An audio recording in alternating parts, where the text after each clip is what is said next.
Coming up on this episode of the Roundtable. You have a bunch of kids who are probably pretty bright. They've been told their whole lives, they're the best and the brightest. They have very, very radical, sort of liberal politics. They go to some of the best schools. Bowdoin is, one of a very highly ranked school. They graduate with an enormous amount of debt because their parents are not the ultra rich who can pay the sticker price of $85K a year upfront. All of their peers in those schools that actually focused, instead of focusing on radical politics, actually got, computer science degrees or finance degrees, right? They go in, work in Wall Street, and there's a split after college, right? In college, the US taxpayer subsidizes the same lifestyle that they had with their upper middle class parents, more or less. They can continue that into young adulthood. After they graduate and that money dries up, if they go into, for example, nonprofits, or they go into radical activism or whatever, they're making decent money compared to the rest of the country. They're making usually $80 or $100 or $120,000 a year, but there's a huge split between what the people in Wall Street or in the top law firms are making in New York and this category of activist. I think that ticks them off. They think that they deserve the lifestyle of the ultra rich and the people who did the bad things of going into these corporations and making a ton of money. I don't think they have a conservative attitude towards the trade-offs of that. I think there is an enormous amount of resentment. I think they come out with heavy debt and thinking that they are the best and brightest and that the country owes them a really good lifestyle, a track to power. I think Mamdani is that.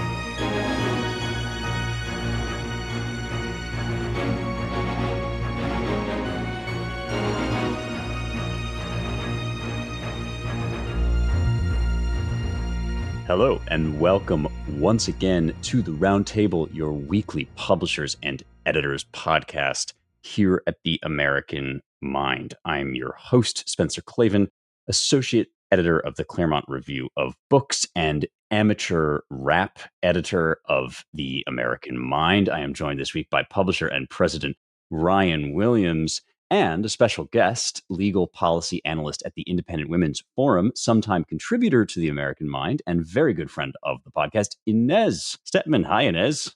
Welcome to the show. It's great to be here, and especially since I listen to you guys a lot. So awesome. Great to see you. We are online friends who became IRL friends, and so it's always nice when we actually get to look at each other's faces rather than just texting back and forth. Mike Sabo, our managing editor, is out this week on a well-deserved July 4th vacation, so he'll be back next week. Meanwhile, I am running the shop. So if you've ever had an obscure take on the Homeric poems that you really wanted to publish in the American Mind, now is probably your best shot to get it past our editorial team. I'm kidding, of course. Mike and I are of one mind at all times, but we will see him again next week. For now, though, we're very glad to have Inez around to talk about the hot new political candidate that everyone seems to suddenly be discussing, Zohran Mamdani. I was chastised about learning to pronounce this by a member of the squad. I can't remember who it was that says you must now, respect the pronunciation of Mamdani. But I just think of him as Zohran, which is kind of how he seems to want to present himself.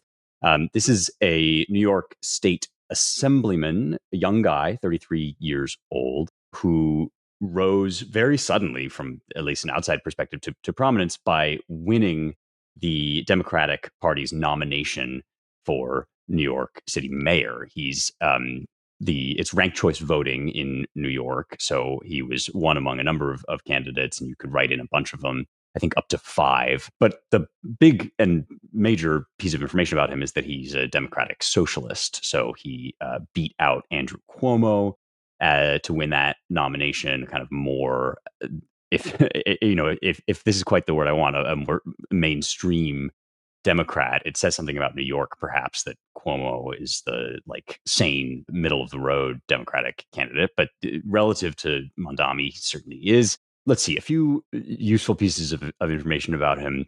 First of all, his other stage name, if you don't want to learn to pronounce Mamdani, is Young Cardamom. He's formerly a rap artist who can be heard among other places, performing on the soundtrack of the Disney movie, The Queen of Katwe. This would be merely a curiosity, except that there's definitely a distinct, like, ethno-racial slash demographic tinge to his self-presentation. He's not exactly billing himself as full woke, but he's certainly presenting himself to the public and specifically to the liberals. I assume he's courting as having a certain degree of DSA bona fides by virtue of his support for LGBTQIA plus star issues and initiatives.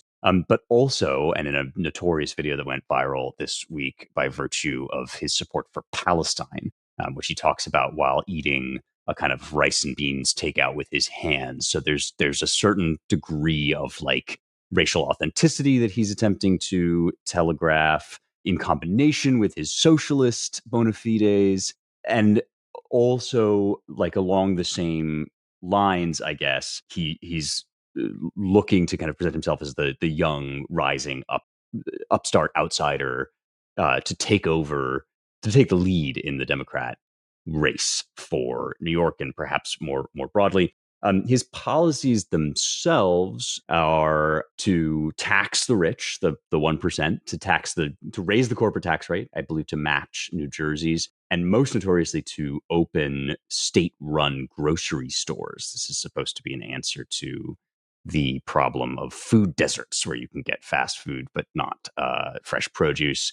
But these are all kind of socialist or socialist adjacent policies, while at the same time, supporters of Mamdani are trying very much to sort of downplay his more radical association with socialism, full stop, even though clips have surfaced in which he seems to convey his interest in seizing the means of production with a certain degree of irony, but pretty clear seriousness, that he's in support of BDS, that he has the end goal of seizing the means of production. So there's been lots of chatter and talk about this guy, both from a kind of national standpoint as perhaps the new face or one potential new face of the Democrat Party, but then also as the immediate possible future mayor of New York. He's got to run now, of course, against the incumbent Eric Adams and Cuomo himself, who's going to keep running as a third party candidate. But Inez, since you're here, we'll ask you first. Had you heard of this guy before he ran and won the primary? And either way, whether you have heard of him or not, what's your impression of him as a figure, a newly emergent figure, I guess, in New York politics? Yeah, I hadn't heard of him before this primary run. I think probably in common with most voters there. He has held office before, as you mentioned. I'm glad you framed it the way you did about sort of his ethnic identity plus this sort of DSA economic lens, because I think there's a bit of a divide opening up in analyzing this guy and his victory, even within the right, but you see this on the left as well. I think there are people who want to categorize his victory as a pure class argument. Actually, that I've seen some folks say that he's actually represents the step back from wokeness as a central piece of the Democratic platform, and that his focus is on full on economic socialism, right? And then I've also seen some critiques saying it's not fair to criticize his ethnic background or his cultural background. It's not fair to bring that into the conversation. It should only be about policies. And I disagree with both of those things, and I'll say why. It's pretty clear. Like, if you look into this guy's background, first of all, I'm very strongly reminded of Obama, not only because of the style and presentation, but because of his particular background, which is that his dad is a Columbia professor and has been a professor in a variety of universities in different countries. He was born in Uganda, but they moved to South Africa when he was 5, then moved to the US when he was 7.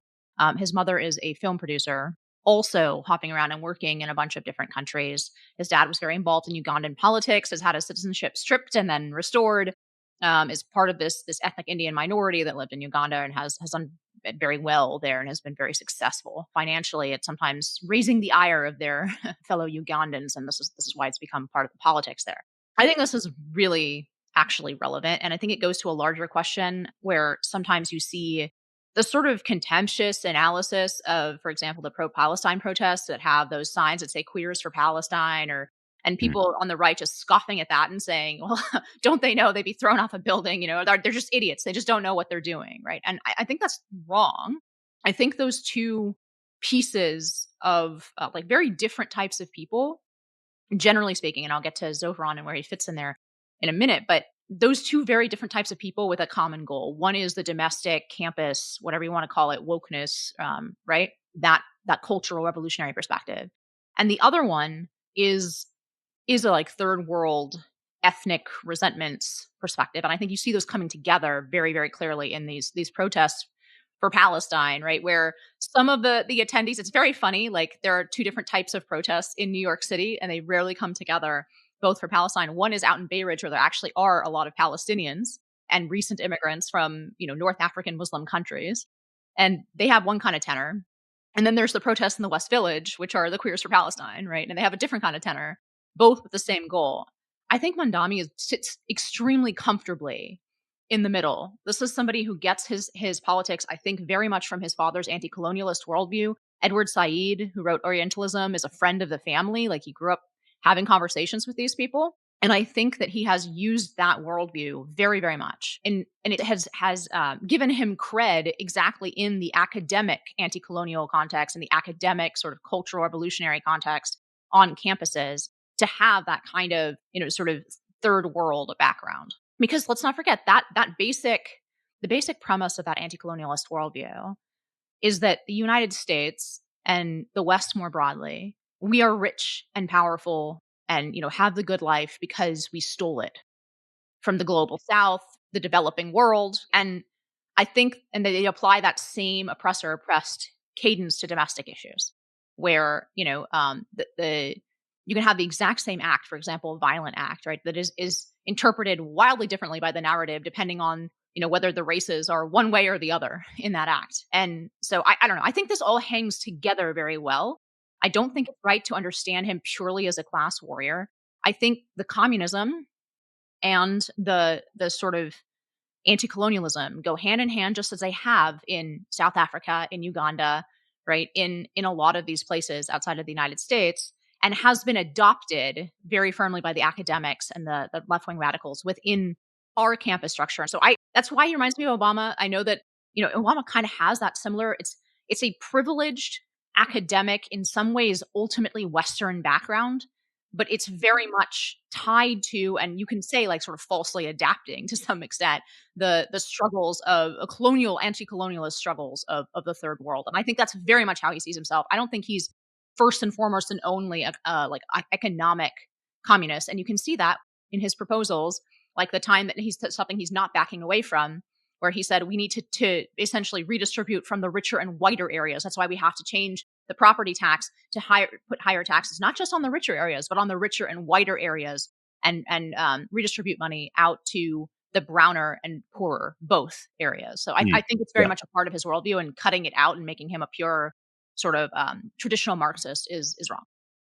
Gentrification and population flow and like redlining, all of that is very much just kind of in the background of his real estate rhetoric. I mean, and as I have to tell you, this is almost like painfully interesting to me because we've been talking ever since the presidential election about the Democrats suffered this terrible loss and they immediately felt the need to rebrand themselves or at least reach out to like the male bro podcast world. And we've been talking about the predicament that they find themselves in when that's true on the one hand, and on the other hand, their energized base is very in hoc to this racialized like omni cause that you're indicating. And it has a long history, of course, in American leftism that the economic package of Marxism and socialism was like very purposefully and strategically folded into these larger like social demographic concerns so that it could succeed in a country that had otherwise done very well, as it were, under capitalism. And as we've been talking about this, and we've been kind of scoffing at a lot of the left's more inept efforts to do like a left-wing Joe Rogan or a like, maybe it's Gavin Newsom can kind of become that guy. I've said a number of times, yeah, but the one dude I really fear on this whole landscape is Hassan Piker. Because Hassan Piker is the guy that like actually knows how to play in that space and can sort of mobilize a bunch of like young bro energy for these very traditionally kind of far left 60s 70s causes.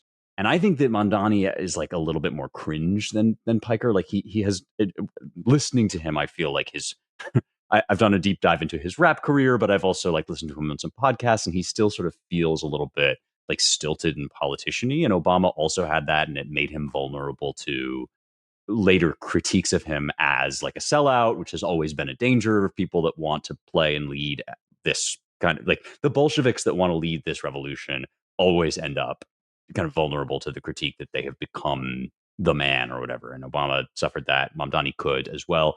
But this model is one that I think like we should take extremely seriously as a potential route forward for the left to kind of like square it or to like resolve its current predicament. But Ryan, I've been talking a bunch, and I know you want to get in here too. Sorry. No, I think that's right. It's an interesting. Well, first of all, Mamdani is a very dangerous man in American politics. For those in doubt, you should watch his post-election recap video where he goes through in some granular detail for a couple minutes the areas in which they expanded their turnout and vote in places that voted for Trump in New York, in the greater boroughs. So this is the revenge of what could you call it? The revenge of multiculturalism in a way. This is the future of left-wing populism, I think, and it's ironic in this sense. Hillary and all the rest were giddy in 2016-ish before Trump started gaining momentum, and before that, about the advent of the majority-minority society, and this for the establishment left meant permanent political rule or something close to it, because finally the Democratic coalition was going to swamp the Republican one, and it was growing because we were letting in all these immigrants and then naturalizing them, and they were becoming natural Democratic constituencies. And for the establishment left, this would have meant political control to continue what they were doing, which was a broadly neoliberal project in sort of successor regimes of the New Deal.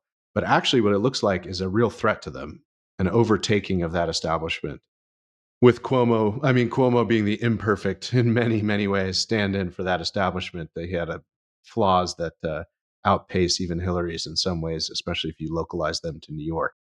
But I suspect that this is the future of left-wing populism, especially in the major cities, especially New York as the paradigmatic example of it, by the left or the neoliberal left. And they're about to get their lunch eaten by charismatic candidates like Mamdani. I don't think he's as vulnerable as maybe Obama is. In a way, Spencer, his very recently vintaged American multiculturalist identity, I think will guard against a lot of that.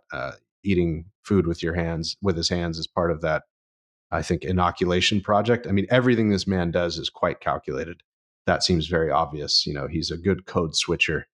And I think we should expect to see a lot of this in our blue cities.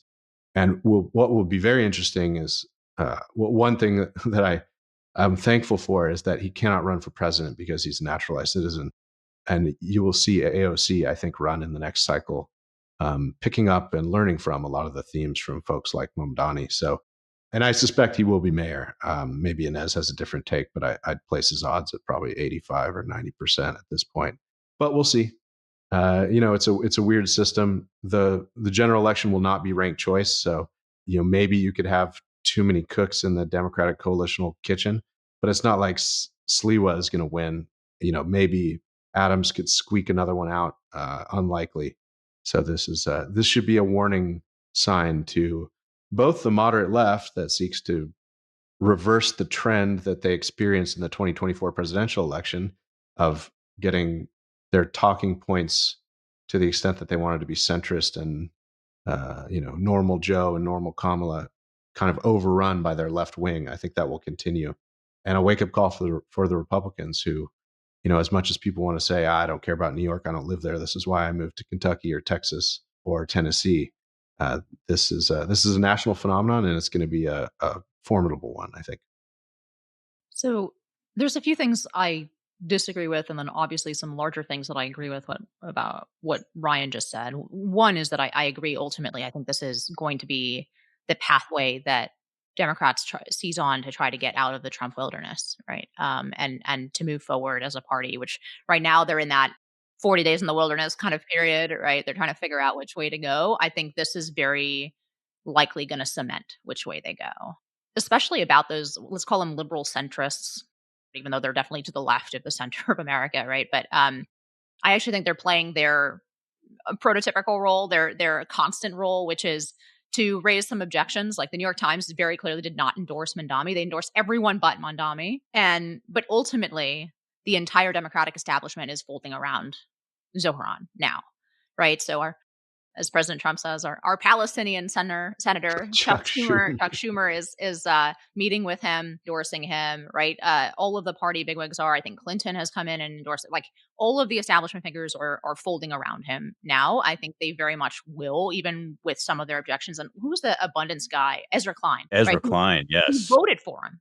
What a bizarre, right? I mean, that's a fascinating data point. Yeah. To exactly what you're saying. So, I mean, I think this is really a continuation of where the Democratic Party is, and I know you also think that. So it's not like it's a radical break with what they've embraced in the past. It's just more honest, right? The things that Mamdani will say are not actually that different from what Elizabeth Warren would say, except he adds the phrase "seize the means of production."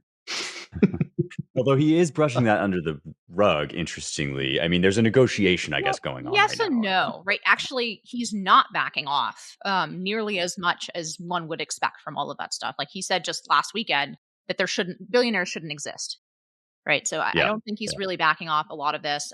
He's not backing off the phrase globalized antifada either. So I don't think he's going to be backing off a lot of these positions. He may couch them in a slightly, like the way that he talks about defunding the police. He doesn't say defunding the police. He says, we're going to send in social workers to do the police It is job. interesting. Yeah. No, but I disagree, not just with Ryan, but I guess with Stephen Miller, who I love. And to be clear, I think he's one of my favorite people in the Trump administration. But I do think he has a little bit of a blinkers sometimes on, where his immediate analysis of this was, okay, well, we're essentially being replaced, and that's what's happening, right? We have this new immigrant vote that is changing the character of our politics. And while I think that's true in a broader sense, I don't think this is a really good example of it. It's really funny we're talking about gentrification, Spencer. Yeah. If you look at the map for where Mamdani won, it's a map of gentrification. So it's it's the rich and white parts of Manhattan, plus literally the subway stations in Queens and Brooklyn that are those like upper middle class white neighborhoods that are in those boroughs. So it really is where his support is coming from. It's the phrase that's being thrown around a lot right now are the haves jealous of the have-mores. And I think that's really true. So if you look at the breakdown, it doesn't quite cover it. So Cuomo won among Democratic voters who make under $50,000. And then they have these two brackets, right? One's like one from 50 to, I can't remember what it was, maybe to 125. And then it's like 125 and up or something like that. I may be fudging those numbers, but that's the essentials of it. The bottom line is that Mamdani is winning basically the upper middle class vote. Disguised in that is voters who make more than $400,000, the people who might actually leave, who finance a lot of Democratic politics and frankly, a lot of things in the city, right? And those voters went for Cuomo again, right? So there is a big gap here between the well-off and the ultra-rich, of whom there are a lot in New York City. But I think that, again, Zohran is this like distilled in his background is the essence of a certain type of voter in America, of whom we have been subsidizing and producing more and more. And that is, if you look, he went to a very fancy Upper West Side private school. Then he went to Bronx Science, which is something that requires a high test score to get into, something, by the way, that he's against as a policy matter. So he went to a very, very good high school. And then he went to Bowdoin College. And that trajectory, I think there are a lot of kids from upper middle class homes, and his parents are rich, but they are not ultra rich, right? They're people who have, certainly have a net worth of over $1 million, but they're not people who they're not Jeff Bezos rich, right? So you have a bunch of kids who are probably pretty bright. They've been told their whole lives, they're the best and the brightest. They have very, very radical, sort of liberal politics. They go to some of the best schools. Bowdoin is, one of very highly ranked schools. They graduate with an enormous amount of debt because their parents are not the ultra rich who can pay the sticker price of $85K a year upfront. All of their peers in those schools that actually focused, instead of focusing on radical politics, actually got, computer science degrees or finance degrees, right? They go in, work in Wall Street, and there's a split after college, right? In college, the US taxpayer subsidizes the same lifestyle that they had with their upper middle class parents, more or less. They can continue that into young adulthood. After they graduate and that money dries up, if they go into, for example, nonprofits, or they go into radical activism or whatever, they're making decent money compared to the rest of the country. They're making usually 80 or 100 or $120,000 a year, but there's a huge split between what the people in Wall Street or in the top law firms are making in New York and this category of activist. I think that ticks them off. They think that they deserve the lifestyle of the ultra rich and the people who did the bad things of going into these corporations and making a ton of money. I don't think they have a conservative attitude towards the trade-offs of that. I think there is an enormous amount of resentment. I think they come out with heavy debt and thinking that they are the best and brightest and that the country owes them a really good lifestyle, a track to power. I think Mamdani is that. He is like the crystallized anger of, when they say barista, it's not quite right because they're not baristas, but they're looking at the guy they didn't like, who was, the hypocrite in college who only sort of embraced the rhetoric around the radical politics, but then went into, big law or Wall Street and made a crap ton of money and is now living in a giant pad in like downtown Manhattan.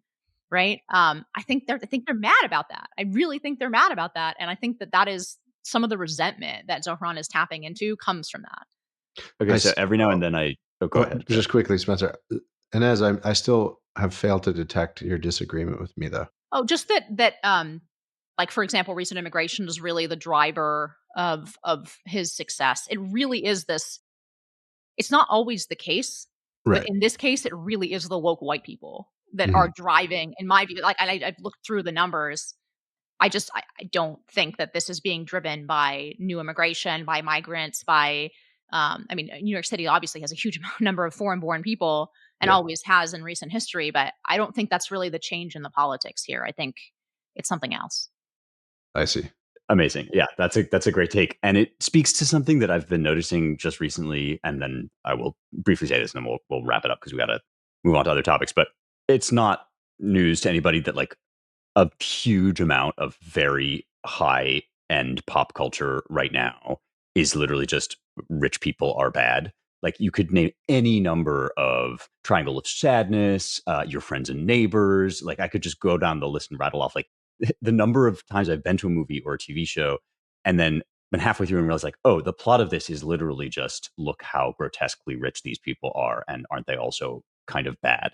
And it's gotten so tedious that I started to wonder, like, who is this for? Like, who needs the information that there are people who are so wealthy, but also bad people? Like, and you realize like, it's sort of guilt and self-loathing marketed toward resentment and anger. Like it's like people in my tax bracket who want people in a tax bracket above to tell them that they actually suck and to like perform this level of objection. Because of course all the people making these movies are themselves probably uber wealthy. And this is only to say that like when I saw that video of Zohran eating with his hands, Ryan, to your point about how calculated everything this guy does is, right? Like that's aimed at a very, very specific demographic. Like, who is he trying to communicate to there? He's not trying to communicate to right wingers who are going to sort of chimp out about like third worldism, et cetera, et cetera. And there's some truth, I guess, to some of that, but like, that's not who he's trying to reach. He's also not really trying to reach people who are unfazed by eating rice and beans with your hands because, like, every culture eats different things with their hands. The people that are kind of used to that as a mode of eating are not going to be particularly interested or impressed by it. But the people that are really going to have their, like, the cockles of their hearts warmed by that video are the people who do sort of find it weird and unusual to watch a guy eat rice and beans with his hands, but nevertheless are going to really root their sense of self and identity in acting like it's not unusual and like not being offended by or grossed out by this. So there is like that coalition that you're talking about of like woke white people, Inez, I think is just really going to be titillated by this guy. And Ryan, I do think you're right that there's a statute of limitations on the freshness of your street cred and sort of like ethnic attractiveness, but he's got several decades before he wears it out. The way Obama took decades and decades to, lose that shine. I really think you're right about who he's trying to appeal to with that video, which is Mm. totally calculated. I agree, especially since that's apparently not how you eat with your Yeah, hands. There's a that's the bunch other of thing. villains He's very online bad saying at like it, apparently. he's Yeah, shoving right. half his hand in his mouth. Like this is not, he Yeah, obviously doesn't really know how to do this well.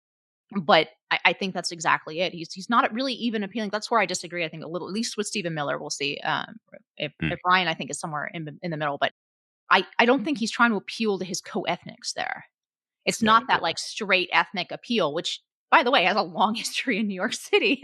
Um, that's the other thing, right? You're gonna, like, but eat the pizza, you're gonna go, you have the whatever. Yeah, there's, like, a yeah, long but tradition of that. I think what he's trying to appeal is exactly the the person who pretends that everyone has a huge problem with it, but they're sort of the enlightened, multicultural Yeah, person. Anyway, I think you're exactly right about who he's appealing to, and that is exactly his voting base in New York yes. City. In terms of we shouldn't leave without talking about the chances. Oh, yeah. Ryan put it 80-90%. I don't think it's quite that high. If I was betting without any sort of stake in the outcome, I think it's probably more like 60 or 70%. I think there is the potential for the question is whether everybody else will coordinate. It's kind of a establishment Republican 2015 problem, right? There's Trump versus the field. It's Mamdani right now versus the field. There's Adams. Cuomo is still talking about doing an independent run, and there's Sliwa. I think Sliwa should drop out. I think the Republican Party should probably endorse Eric Adams. That's not going to happen, probably. But even that is not the total death knell. I think a lot of Republicans in New York will vote for Eric Adams, including me. I voted for Sliwa last time. I'm definitely going to vote for my mayor, who I love, actually, Eric Adams. But I don't know if they're going to pull it together to have that one, because it's going to have to be one campaign. I think they're going to have to really focus on the crime issue, because that's the issue that put Lee Zeldin within a couple points of the New York governorship of all. And so I don't know if they're going to get their ducks in a row to mount a serious campaign, but I do think this doesn't represent even New York City. I don't think it represents blue New York City even. Right. It is, at the end of the day, a creature of a small, active, Democratic progressive voting base that is Yeah. bolstered by ranked choice voting, right? So Mm, I'm trying to think of whether or not I'm just seeing, I'm projecting what I want to see, and that's totally a problem, right? I desperately don't want this guy to destroy the city I love, and I still think he's definitely the favorite to win mayorship.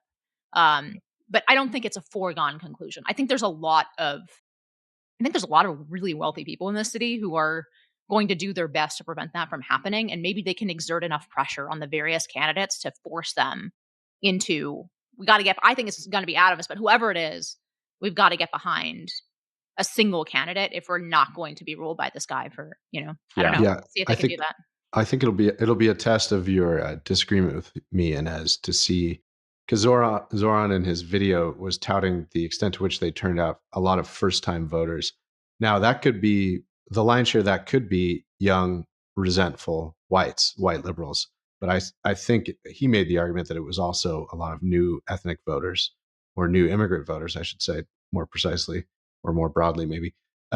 So that voting coalition, should he win, will be revealing, and I wonder if and it will also be a test of, right, what is the staying power and the coalitional organizational power of the ultra wealthy in Manhattan who have a lot to lose from I his ascent.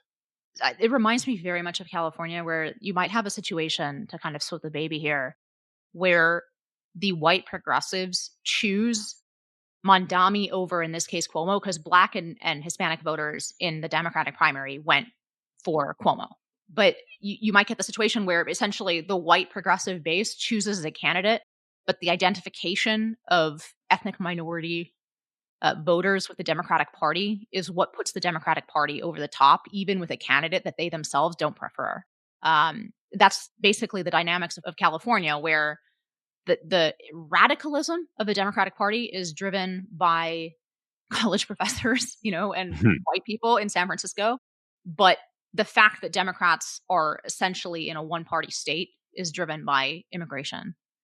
And so I could see like those two things working in tandem, where the radicalism in a certain sense comes from one group of voters, but the unshakable one-party position where nobody even considers voting Republican is reinforced by immigration. Like, I could definitely see that happening. Well, I have really nothing like the knowledge or expertise to make a solid prediction about who's going to win, but I can reassure you, Inez, that if he does win, we can take refuge in the mantra that, hard times create Rudy Giuliani. Rudy Giuliani creates good times. Good times create Bill de Blasio. Bill de Blasio creates hard times, or something like that, right? I mean, like if Zohran Mamdani does win and wrecks, I mean, he could do a lot of damage. Some of the stuff that some of the worst stuff that he might want to do, I gather he probably wouldn't be able to, but he could definitely do a lot of damage. But then you might get like a real hard charger, right? The Somebody biggest thing that I think he can really affect, I'm not worried about in particular. I shouldn't say that. I am worried about his radicalism on on Israel, on globalize the Intifada, but ultimately, like, he can't impact the politics of the Middle East. Like, I don't really Right. care, and also it's a lot further from my life.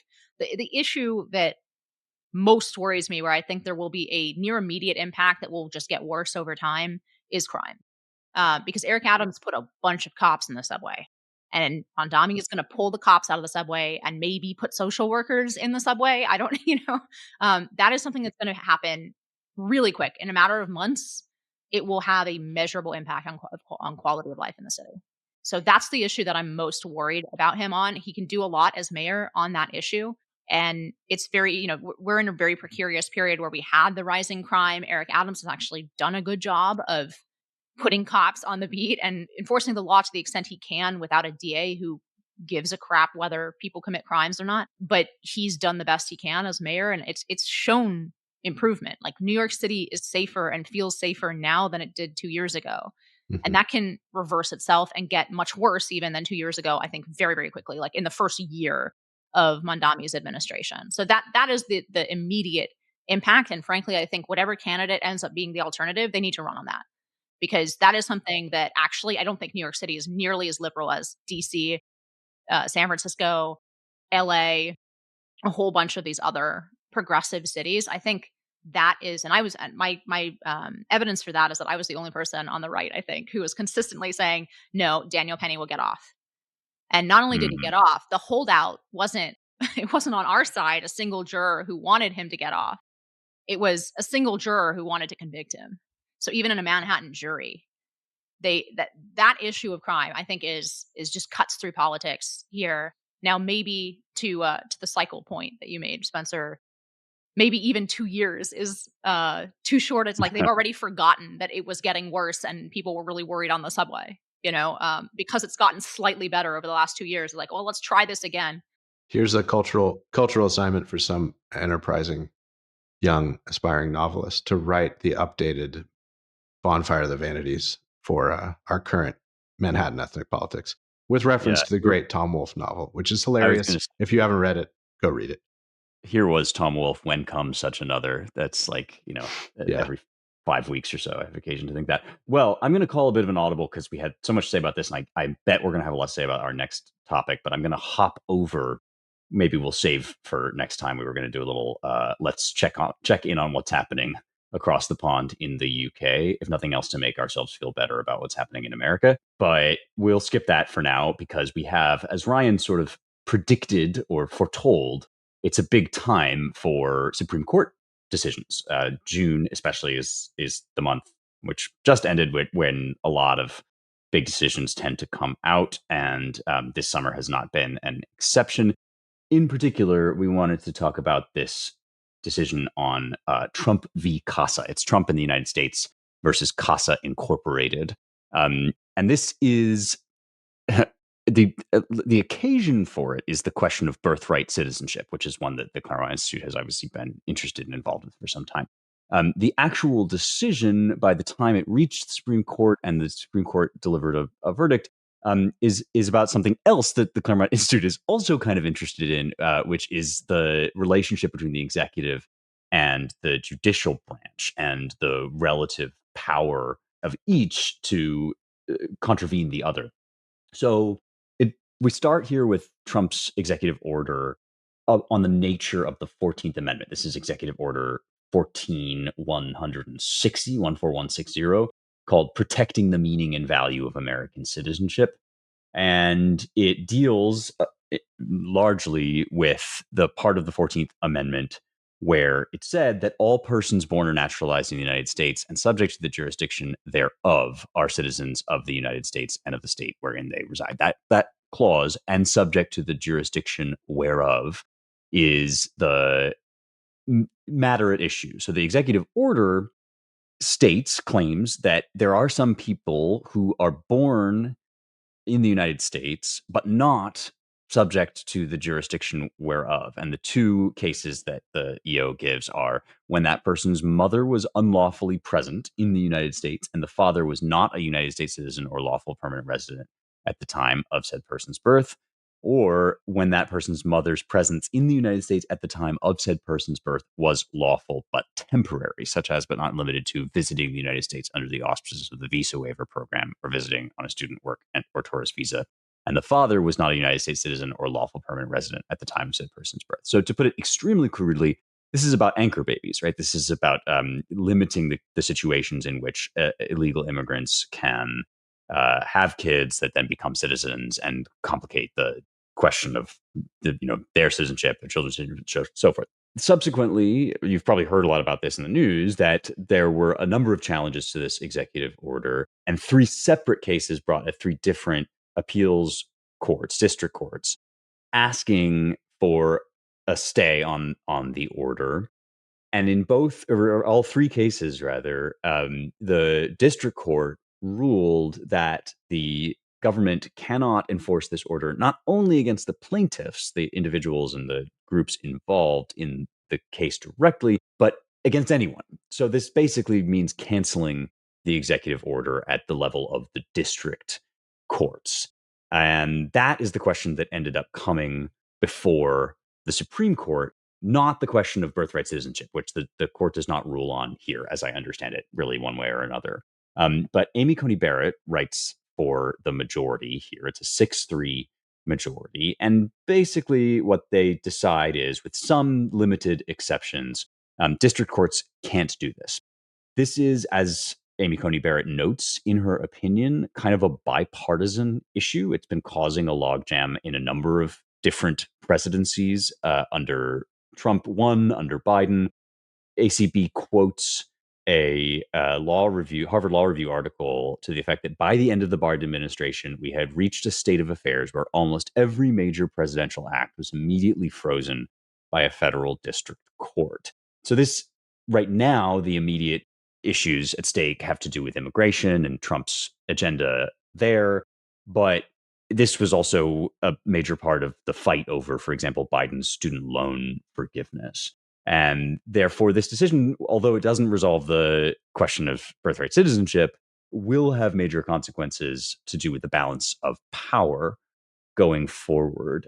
ACB's reasoning, which, as Ryan often says, you should go away and read because it's actually really fun to read Supreme Court decisions, and they're aimed at an intelligent public readership, not necessarily at lawyers exclusively. Her reasoning is really, really, I think, sharp and very interesting. She's concerned mainly with the question of what's called equitable authority, which is something that Congress granted to the courts in the 18th century. So this has like founding era precedent and is based even in turn on an English concept called equity, which was a mechanism for the crown to secure justice where it would not be secured by the ordinary and existing processes of law. Basically, this became a form of delegation. But one of ACB's major points here is that it specifically involved individual parties. So in England, under the crown, you could bring a certain suit and resolve a particular case where the king wasn't going to resolve it and the high courts might not, but so lower courts could resolve it. What makes this interesting to me as a form of legal reasoning is that she shows very clearly how equity is not obviously limited to those English cases, but those precedents do sort of define the broad remit within which these sorts of judgments can be rendered, and mass nationwide injunctions against the executive clearly don't fall within that remit, despite a number of claims on behalf of the opposition that ACB sort of deals with and dismisses, including wonderfully and virally about a 2-page hand wave at Ketanji Brown Jackson's dissent that translates, and I'm translating very, very roughly here. What the hell is this even saying? Is basically what ACB has to say about Ketanji Brown Jackson. It ends with, like, we won't dwell on this because it basically doesn't even rise to the level of legal reasoning. So this went viral and was very amusing. But I'm more interested, I guess, among us in talking about the decision here and what you guys think this will do. I mean, we've been talking about a clash between the executive and the judiciary for a while. I don't think this will resolve those tensions. But one major question maybe we can start out with is, this obviously empowers Trump. It also empowers the executive more broadly, and it's in that capacity that it empowers Trump. So how do we feel about that aspect of the decision as it pertains to our constitutional system going forward, even beyond this president? Well, it will free up considerably, I think. The devil will be in the details of how the district courts handle this. And you've seen some resistance already from left-wing district judges. But it should free up the Trump administration to execute more of its mandate, if I can put it in crass political, coalitional, constitutional terms. So that's a good development. A couple of concurrences, and especially Alito's and Kavanaugh's in different ways, and Thomas's, wanted to point out or sort of warn the district courts that the Supreme Court will be back at this issue if they screw this up. And part of ACB's reasoning is, look, this broad notion of universal injunctions is a creature of the 20th century, the late 20th century, actually. It's fairly recent. It's really not, despite what the government argues, and they mean there the government, that is Biden's government, who originally briefed this case. It's not correct to say that the universal injunction was somehow implied in these old common law ways of doing things. It really is a modern creation. The one way to get around it would be, the only way you can actually have a large group of parties all getting the same relief would be a class action suit. That's really the successor to the concept that would apply more broadly from, say, the 18th century. And so I think it was Alito, and yeah, it was really Alito who took aim at this and basically warned the lower courts. The big issue, there's a possible loophole here, which is if you all just start certifying everyone in the country who's affected by this as a class in a class action, we're not going to put up with that either. It's also flies in the face of legal precedent. So I suspect that will be attempted by many of the lower courts. So this thing will come back, I predict, to the Supreme Court, or maybe it will get resolved in the circuit courts. But I suspect there'll be a conflict between a liberal circuit court and a conservative one when some district court runs wild and tries to get around this, and it will be back on their doorstep. And Kavanaugh really wrote to say, and we will decide that one, and you'll have to do what we say. So it's a very interesting case for kind of legal nerds.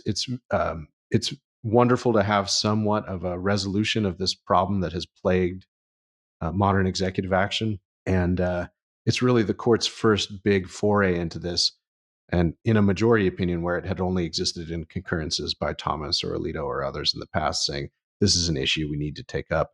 I think it's interesting that they waited for maybe the most controversial case on the merits, that is the birthright case, which they will also have to take up later to fix the universal injunction problem. But it will be one to watch. And yeah, I'll just echo you, Spencer. So all these opinions together, I think, are 117 pages, but it's 117 pages in Supreme Court format. So I read all of these, I think, in about 3 hours. So I encourage people to actually go read them. We don't do that enough. Read the majority opinion. You can probably skip Jackson unless you just want to look at the most inferior, as a matter of legal reasoning, the least among the members of the Supreme Court. You can check it out. It's kind of colloquial and weird. It's not really up to the snuff of modern court opinions, but you can see ACB smacking her down. So yeah, go read it. We'll see its effects as this ripples through the courts. Yeah, just second what Ryan said about Ketanji Brown Jackson opinion. There's very clear why ACB basically dismisses it with a hand wave, which is not common, by the way. These are colleagues, and it is indicative that she's not going to have a lot of influence. She's writing for an MSNBC audience. She's not writing for a legal audience. You know, whether that's connected to the fact that she and Sotomayor are very clearly, to me, they're not of the same intellectual class as the rest of the court. Yeah. And that includes Kagan, who was just as, in some ways, just as radical, right? So it's not a matter of like, oh, I agree with them or don't agree with them. But it is interesting to me that those are the two people who are very explicitly chosen on a racial basis. That doesn't make them idiots, by the way. That makes them probably pretty smart people compared to everybody else, but they're just not intellectually on the same level as the rest of their colleagues. And I think it shows how much they're going to get dismissed going forward. You can see how they phrase their opinions to get that money quote in MSNBC. Like that's what they're going for now. It's no longer to actually influence the legal reasoning on the court. At one point, she dismisses it as legalese, right? Like, the thought that was your job. You're a Supreme Court justice. That's literally or the language you're supposed to speak. And by the way, if there's one reason to read the Ketanji Brown Jackson dissent and perhaps Sotomayor dissent, it's to realize what the court could become with just a few mistimed presidencies and appointments and retirements. I mean, there genuinely is a danger that it's a small voting bloc, 6-3 majority on this decision. There has, besides, quite apart from the pernicious effect of kind of affirmative action logic and the way it makes genuinely meritorious people of all races look worse by association, because it raises this question, well, are you just another Ketanji Brown Jackson? If this is the way the left wants to operate, and it's certainly a major tool in the left's toolkit historically, then you could see a court that just kind of looks like government by MSNBC, pull quote, within our lifetimes. That's definitely true. And you can really see that when you go down to the lower courts, and I'll get to the merit, the like substantive issue of this decision in a minute. But when you get down to the lower courts, it's pretty simple. The demand for qualified jurists of particular races and sexes, and the Democratic Party, but frankly, the Republican Party participates in this too. So let's not pretend that they don't. They also play diversity politics, but the demand for such people way outstrips the number of them that are available. And so you have the same mismatch problem as you have in university admissions, where like actually the Supreme Court here is in the analogy is like Harvard or Yale, where even the affirmative action applicants to Harvard and Yale who end up going, they're below the standard for the institution, but they still tend to be like pretty smart students, right, with pretty good applications, because those institutions choose from the entire country. But if you increasingly the world, yeah. Right. Yes, that's a very good point. But if you go one or two steps down in the admissions process and in the like rankings, that's where you really start to see people who are just wildly unqualified for the position. In the same way, I sat in on a Second Circuit argument, which I'm not going to go into like the specifics. It was a very technical argument, and there was a 3-judge panel, one appointed by Clinton, one appointed by Trump, and one appointed by Biden. And the one appointed by Biden was, I'm not going to say the name of the judge, but she's a Black woman. It was just embarrassingly obvious. She like didn't understand what was going on, and she wasn't like, it was clear she was just not even trying. Like she knew that she couldn't understand it, and so therefore she wasn't even like trying to ask questions in oral argument in a way that would be relevant. And the couple questions she asked would be delicately rephrased by one of the other justices in a way that was actually relevant to the issues that were being argued in the case. And that's the appellate court, which is already a higher court. Imagine going down to the district court. Like that, this is you very quickly can imagine the country with half of the justices just being judges just being wildly unqualified, forgetting about ideology, just not able to understand the technical issues that are put before them. Anyway, that's sort of a sidebar on all of this, but I think this case is really important. And even if the loopholes, I agree with everything Ryan said, the concurrences are clearly aimed at communicating to the lower courts, do not drive your truck through this mouse hole, right? Because we are going to smack you down if you do that. But they're obviously going to try to do that. But I still think this is going to be a massive improvement. And I'll tell you why. The class action certification, even if they open up that Rule 23 class action certification in a way that it was never meant to hold, still, one of the most basic things about the class action is it gathers all of the members of the class and adjudicates that issue for all time, right? You can't come back later and try to, with a new set of plaintiffs who may, fall into the class or slightly outside of it or whatever. You can't come back and do it again. And part of the problem with the universal injunctions is that you can literally just have these universal injunctions on slightly different grounds popping up in different courts with different plaintiffs. right? And so it causes this situation where the facts of the case can change slightly, and one ground for universal injunction is smacked down by the lower courts, and then just another one that enjoins the same policy pops up. And you won't have that problem, at least with the class action certification, where at least once the higher courts smack them down, that'll be it. That's the end of that issue. So anyway, that's at least one major improvement on the current situation. Yeah. On the 10,000 foot level, this is, I think, really important to restoring or maintaining any kind of institutional support and respect for the court system. It just, we know the left doesn't have any respect for the court system. This game that they're playing now, where they pretend that they do, is obviously belied by the things that they said just a couple years ago under Biden. And I think some of the institutionalists, like the Chief Justice, who are, in my view, overly concerned constantly about trying to maintain the reputation and the institutional credit of the court with people on the left, and not worried enough about losing that reputational credit on the right, which is the only part of the American political spectrum that actually cares about the original role of the court, of the judiciary. So I think that's just a miscalculation, a grave miscalculation on a political level from the Chief Justice. Here, I think it's really important to maintaining that credibility, right? Because there's only a matter of time before the right gets fed up, or not just the right, the people who voted for Trump for something like choose immigration. For 30 years, there's been an enduring consensus in polls that the American people want more enforcement of our immigration laws. They want either equal or lower immigration. And that's been a poll consensus for a long time. It's been something the American people have now voted on in multiple elections where it's very clearly been an issue. That's not a temporary feeling of the mob, right? That's not a flash in the pan, the kind of thing the founders were supposed to try to, or founders' system is supposed to delay, slow down, let dissipate. That's exactly the kind of enduring small d democratic consensus that our self-governing system is supposed to represent. And what we've seen is that it's just being stopped. That essentially the position of a few lower court judges has been, this is not allowed to take place. Like, you are not allowed to vote to deport people from America. And I think that would have done, if it had continued over the course of years, I think it would have done immeasurable damage to the reputation of the court, to the real, which they do rely on. I mean, Justice Roberts is right about that part of it, right? They do rely. How many divisions has the court, right? 0.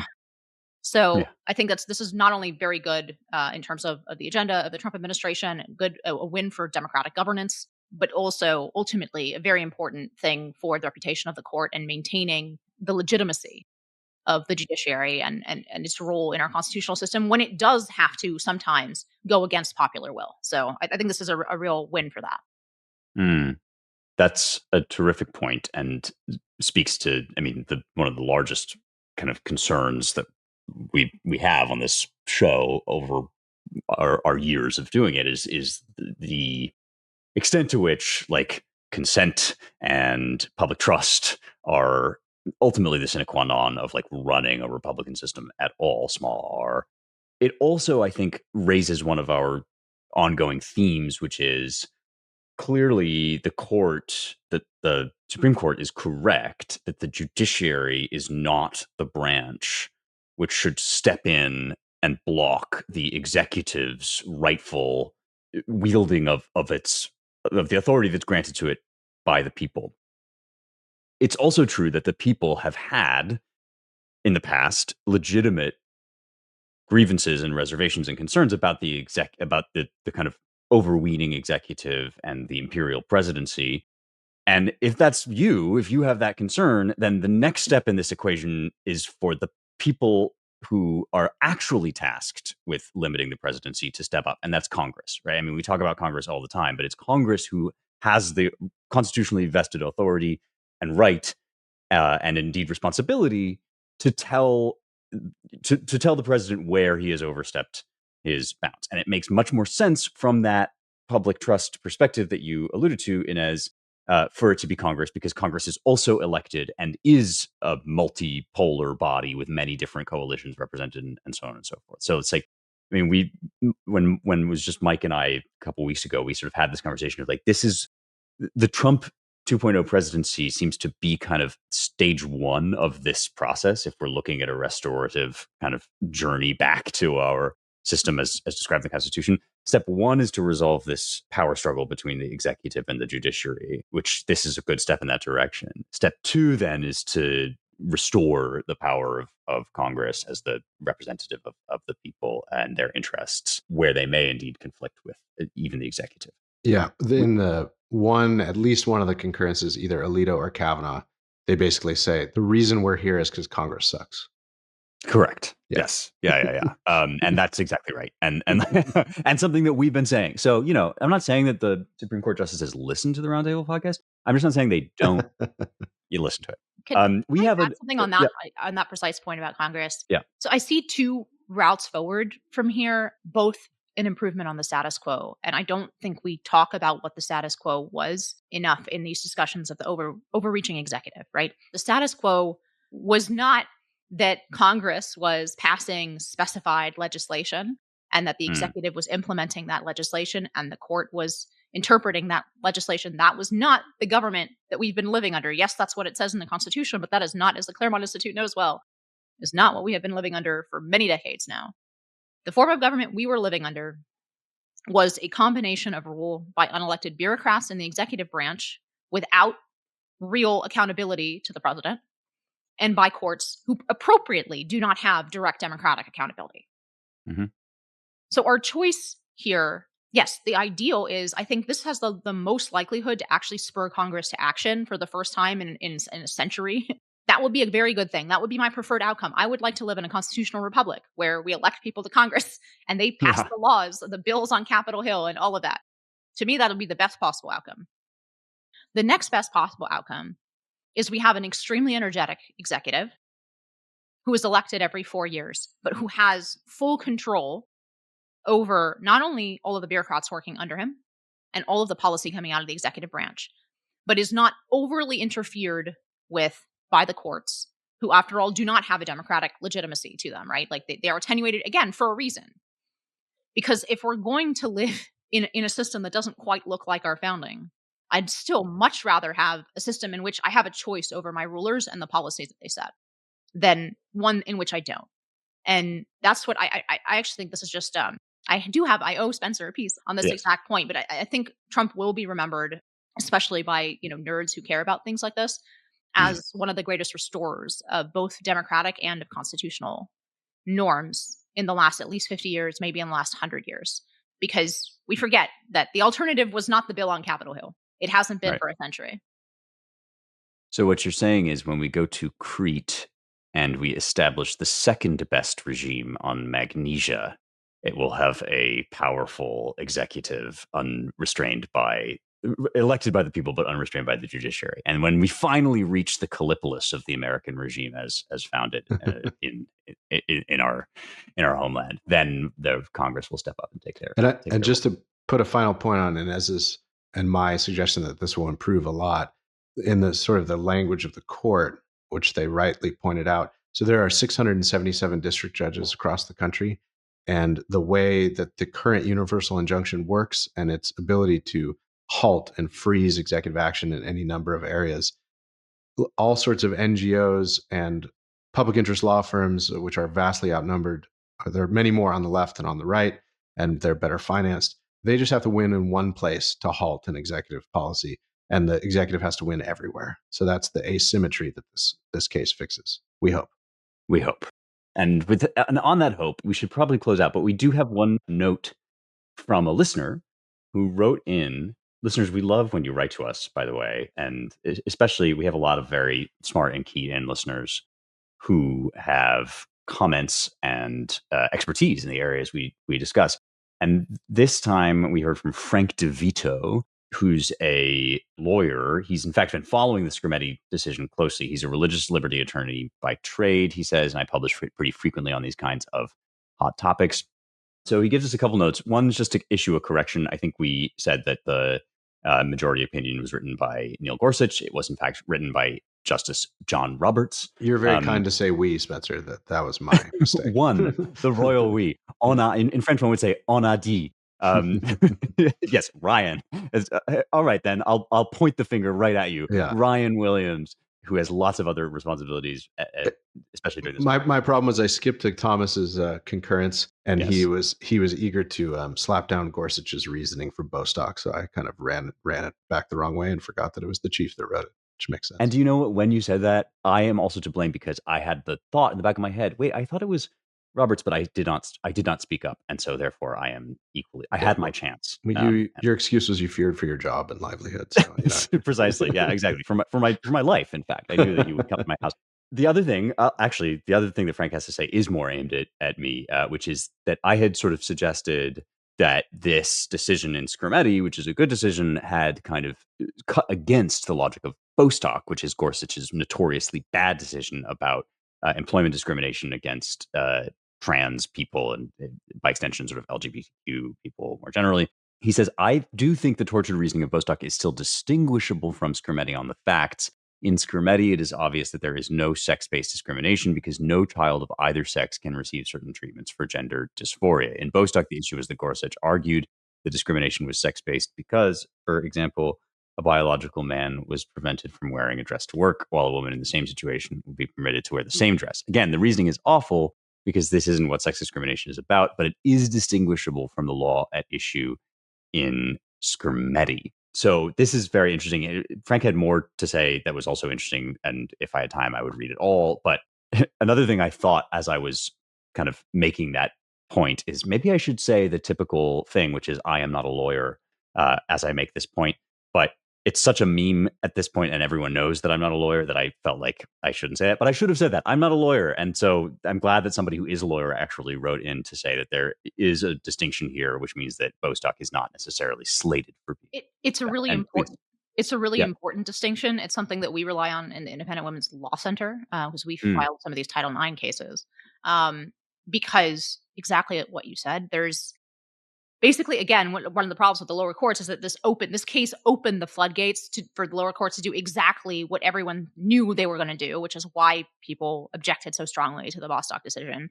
And obviously, it also provided the Biden administration with the fig leaf that they needed legally to, do everything that they wanted to do. But let's not forget that the Equality Act, which actually does add sexual orientation and gender identity to our civil rights law as protected classes, that has failed every year. It's been introduced every year since 2017 in the modern era, and it has failed every year. And Bostock does not find an interpretation of Title VII that essentially incorporates the Equality Act. It's exactly what your listener just said. It's a basis that actually assumes, it's a textual reading that assumes actually that the man in the dress is a man because he's being discriminated against on the basis of sex, exactly because a woman could wear a dress to work and he can't without getting fired. And that's the discrimination on the basis of sex. So it is like an important distinction. Yeah. And I think it's a really good example of where I think he's wrong, but I don't think he's that wrong. I think we actually have really radical, civil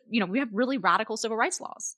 And his textual reading is not crazy, but it has opened the door to this obvious thing that was going to happen, which is all lower courts and the Biden administration all interpreting it as though it says gender identity and sexual orientation are protected categories. My reaction to your point about the assumption that the man in a dress is a man is ... based ? I never thought I would say that about the Bostock, but thank you. That's very illuminating, Inez, and also thanks to Frank for writing in. I guess the best way to write to us if you have comments or questions that you want to deal with is to write into info@americanmind.org. You can also email me or Mike and get in touch with us that way. Or X at us. That's true. You definitely should. As tweeting at us. Yeah, that's right. Yeah, you can X your way to Roundtable fame by tweeting at the M Mind. Right, that's our X account. Yeah. And you should always be following that account anyway and retweeting all of our content. With that, we are well overdue for some recommendations and extra bonus points. And as we'd love for you to join us if you would and recommend something good for our listeners to go check out, and extra bonus points if it has to do with 4th of July, which is coming up on Friday. And we hope our listeners are taking some time off to watch or read something. Inez, anything to recommend? So to be totally lighthearted, because I believe it's not just reading and watching, it's other kinds of things. And of Yeah, course, stuff outside of the. Yeah. Spencer has an obsession with charcuterie plates, which apparently has not made it onto this podcast as opposed to his social media, which is basically charcuterie plates with a side of politics. And I saw a really cool one. It's not really a charcuterie plate, but it is hot dogs with ketchup on them that you line up on a plate for 4th of July to make the stripes. And then you put those blue tortilla chips. And then the stars are like these white tortilla chips that you can buy in stars. And you can make a plate of hot dogs that resembles the American flag, which is really cool. On the non-July 4th related thing, but just the cultural side, Spencer, you were saying earlier about how a lot of our media and our movies and everything is fixated on rich people bad. And there is, I was thinking you left out one very important piece of that, because it finally starts to skewer what our rich class actually looks like, including their liberal and leftist beliefs. But I watched the 3rd season of White Lotus, which I thought, and I know that came out a while ago, but I'm just catching up. All right, I have an 8-month-old. I don't have Oh, the this is time, a but pro White Lotus pod. This is a podcast full of enthusiasts for White Lotus. So this is I great. Please didn't go love ahead. the 1st and 2nd seasons as much as everyone seemed to love them. I loved this season. I thought this was by far like the best of the 3, and really hung together, I think, in a way that the other 2 seasons, they were like all right, but they didn't quite hang together in the same cohesive way as this one did. So I just recommend that season. I really enjoyed watching it. Okay, so we have a disagreement about the relative rankings of the seasons of White Lotus, but we have an ironclad, forged in steel agreement about charcuterie, which you're right. Listeners to this podcast know me as a politics and classics guy. I am also a well-known charcuterie boy. And I will say that you have to send me the link to that 4th of July one. You can go now to my Instagram and see, because we will be out of town this coming weekend, we did our 4th of July charcuterie this past weekend. And it's strawberries for the red stripes, jicama for the white stripes. I've totally slept on an underappreciated root vegetable that tastes like nothing. And so it can be used to dip into everything. Pickle And it. It's better. Pickle it. yeah, you can pickle it totally, Mhm. but you can also, if like me, you are a huge pimento cheese obsessive, it's a great kind of like base layer for just all the pimento cheese. And then we have crackers. I'm actually not even sure what was in these crackers, but they had a kind of blue tint to them, and they were white, so they were blue and white for the stars and stripes. But it sounds like it was probably not as good as the one you're talking about. Well, first of all, Spencer, as a certified gym rat, your American flag is woefully devoid of protein, unlike Inez's This is praised everyone hot is dog. always getting on my case, especially on Twitter when I post my charcuterie pictures. Now we're really deep diving into my charcuterie habits, but the 2 complaints that I get, one from my dear friend Mary Harrington, is that there's never enough cheese. She's Brit, so I think that's probably why she's obsessed with that. These are cheese boards ostensibly, but we only have like 5 or 6 or 10 kinds of cheese, and we need more. But then the other is that we usually only do like a little bit of prosciutto and or summer sausage, and there needs to be more meat and protein. But it's my one cheat meal of the week, Ryan. I have to I see. get all Okay. the carbs in. Yeah, no. Fair enough.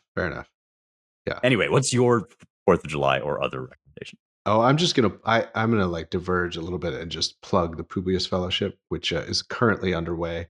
I was out for the first 3 days. It started last Wednesday, and it's at an undisclosed and secure location in Orange County.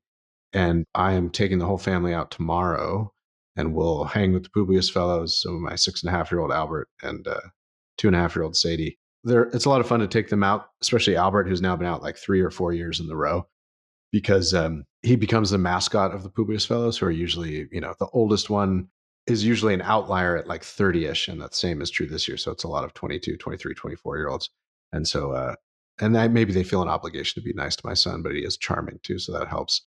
So He's my an favorite, exceptionally charismatic young yeah, man. Yes. loquacious and advanced vocabulary, which makes for cuteness at that age. But I remember the best was like 3 years ago. We were at a hotel near John Wayne Airport, and by like day 3, we were in the meeting room, and then there was a sliding glass door out onto a patio where we do breakfast and lunches and stuff. And one morning he walks down there, and opens the sliding door and goes, "Good morning, fellows." We do every year at the Publius Fellowship. We have a bit of a barbecue at some common space at the hotel, and then we have a long-standing policy of requiring all the fellows to recite patriotic speeches from Lincoln and Coolidge and Jefferson and Washington and others, and then we are all going on to a this is a common thing on Newport Harbor, a repurposed whale watching boat, which will float around on and observe the fireworks from the water. And often one of the big displays is Rick Caruso, who's had an ill-fated run for mayor of Los Angeles, and who has a nice place. He's a rich guy, so he has a nice place down on the peninsula there. So it's good times will be had by all. Definitely one of the things that we do that makes me proudest to be associated with the Claremont Institute is the fellowships, one of which Inez is a graduate of. So you've got that among your many accomplishments, Inez, is that you're a Claremont alum. My recommendation is not a charcuterie board, sad to say, but it is a very, very short poem, which you can read even while on vacation. It's by Alfred Lord Tennyson, one of the most mellifluous poets of the English language, somebody who just sounds good to read and to read aloud, even if poetry is not usually your thing.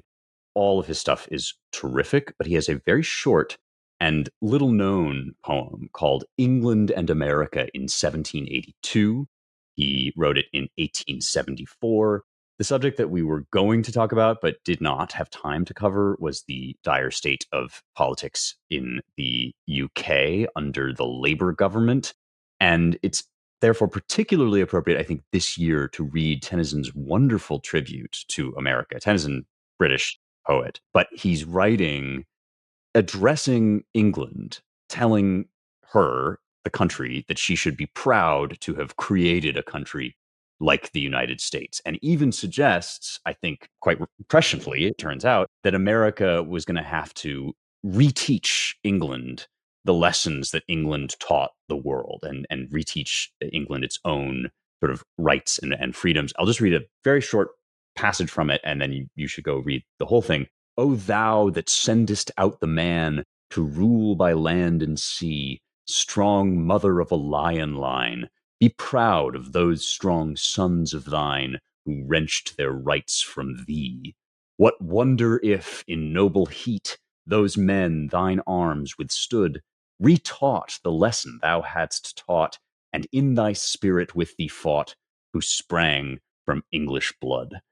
July 4th is about kicking the Brits out of our country, so it's easy to indulge in sort of miso-Britannia, whatever the word would be for hatred of the English. It's easy to English bash on July 4th, but since we've been talking about the common law and our shared legal tradition, and since our friends over in England are in a bad way anyway, it would be ungentlemanly to kick them while they're down, and better perhaps to remind them and ourselves of the noble shared heritage that gives rise out of English custom and tradition to this great country.